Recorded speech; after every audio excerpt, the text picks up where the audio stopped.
Hi, I'm Chungwin, and today we're going to be taking a look at the Nokia N900 smartphone, which Nokia calls a mini computer because it runs on a Linux core.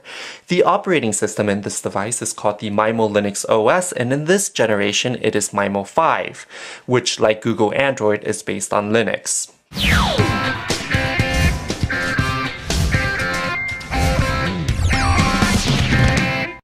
Unlike other previous N-series devices from Nokia, the Nokia N900 takes a departure from the Symbian operating system, otherwise known as S60, and uses the Maemo 5 OS. In the first part of the video, we're going to go ahead and do an unboxing of the device and see what's included in the box. In part 2, we're going to go ahead and do a hardware tour and compare it to other devices on the market, such as the HTC Touch Pro 2 and the Motorola Droid on Verizon Wireless. And lastly, we're going to go ahead and explore some of the features of Maemo 5. In the box, you have a wall charger which connects to the device via a micro USB port. Also, you have a micro USB to USB connector for connecting the device to your computer. There's also a TV out cable which connects to the device via a 3.5mm audio and video out port. Speaking of audio, Nokia also bundles in-ear earphones, which uses a soft-tip silicone ear gel that connects to the audio-video output port. There's also a soft cloth for wiping down the device, a battery, and some user manuals and warranty information. Let's go ahead and take a look at the hardware of the Nokia N900.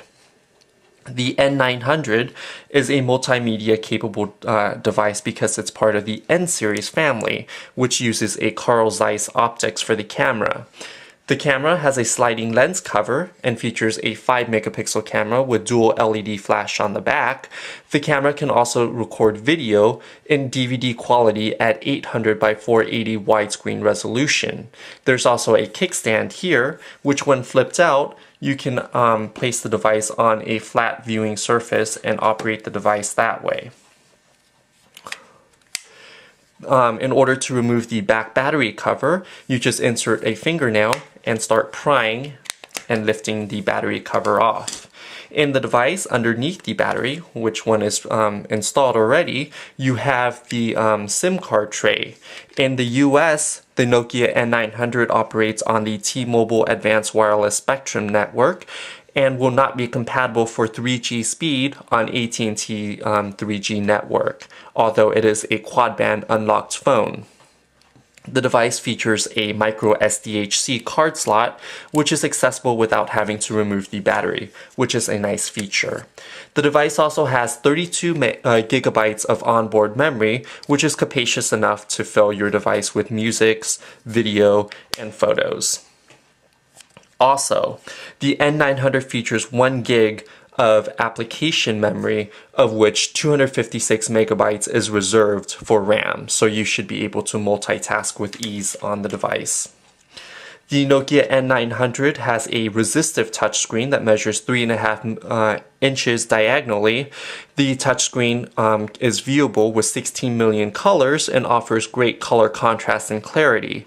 It is of resolution 480 by 800, which is wide VGA format. On the device is meant to be used as an internet tablet with phone features, so it is meant to be used in landscape mode. You have a hardware QWERTY keyboard along with an on-screen QWERTY keyboard as well. The hardware keyboard is roughly the same size as the one found on the Motorola Droid. If you line up the A key and the L key in the middle row, they're roughly about the same. However, the Droid has a flat keyboard, whereas the dome keys on the N900 offers great tactile feedback, and there's a nice key movement as well. The touchscreen is very sensitive and offers a great feel despite it being a resistive variant.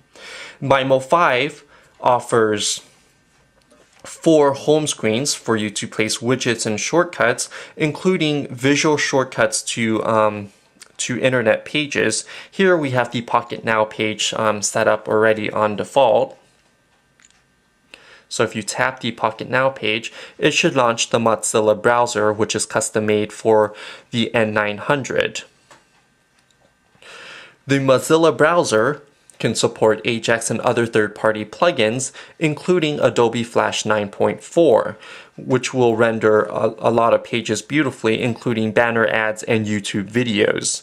In my experience, Hulu videos played okay. I mean, Hulu videos load, but the quality isn't great. You'll be basically getting video slideshows instead of true video, and you will also get stuttering audio clarity as well. So while the page is loading, you can zoom in by double tapping, or you can use the hardware button here, which in normal mode operates the volume controls, but if you're in a web page or in the camera, you can use the hardware button to zoom in or out. Nokia also uses a gesture-based feature on the touchscreen, so you just scroll in a circular motion here and the content zoom in, and scroll counterclockwise to zoom out. Let's go ahead and explore the desktop further. On the desktop, you can customize the desktop with additional widgets, or you can remove the ones that come preloaded on the device just by Xing out of it.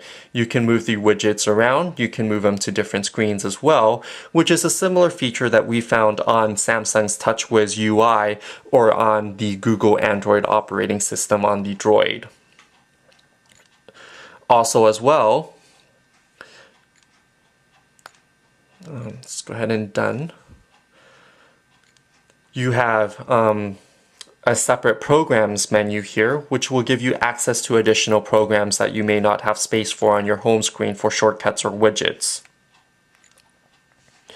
The Nokia N900 features the power button in the middle at the top of the device in landscape mode. Here you already saw the volume up and down control or the zoom features on the web browser and the camera.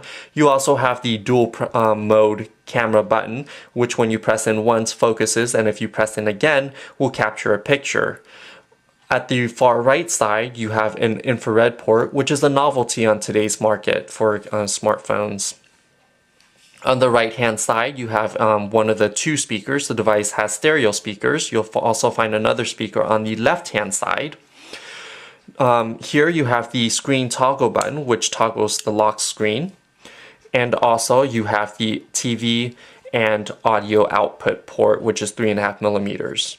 There is also a stylus, which isn't the best quality, but it is doable.